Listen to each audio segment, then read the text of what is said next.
فبأي آلاء ربكم الشيطان الرجيم. بسم الله الرحمن الرحيم. يا أيها الذين آمنوا اتقوا الله وكونوا مع الصادقين. وقال تعالى: يا أيها الذين آمنوا اذكروا الله ذكرا كثيرا وسبحوه بكرة وأصيلا. صدق الله العلي العظيم. معزز سامعین کرام، بزرگوں، دوستوں، عزیز نوجوانوں، پیارے بچوں، انتہائی مسرت اور خوشی ہو رہی تھی کہ جب یہ چھوٹے چھوٹے بچے قرآن کریم کی تلاوت کر رہے تھے اور اشعار کی زبان میں ہمیں نصیحت کر رہے تھے، اور اتنی عمدہ نصیحتیں اشعار کی زبان میں اس بچے نے کی ہیں۔ وہ کلام تو اونچا ہے اور اونچے شاعر کا کلام ہے، احسان محسن صاحب کا، وہ بھی ہمارے پیر بھائیوں میں لگے ہیں، احسان محسن۔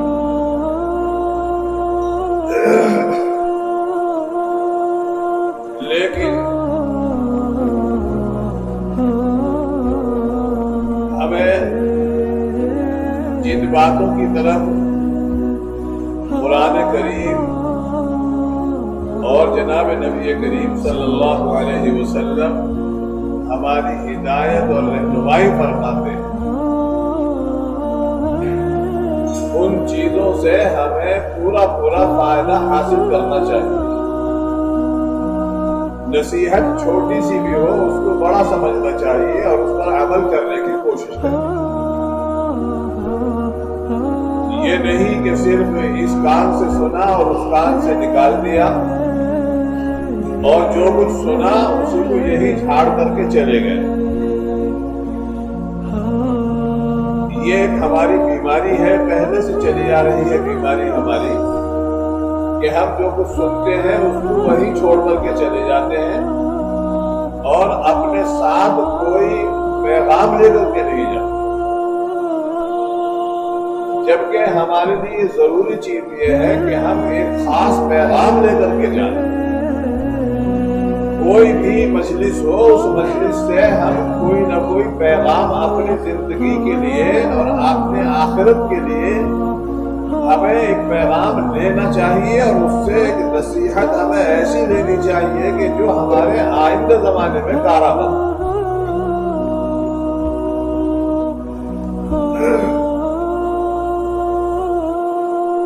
اس تھوڑے سے وقت کے اندر، مختصر وقت کے اندر، میں چند باتوں کی طرف آپ کی توجہ کو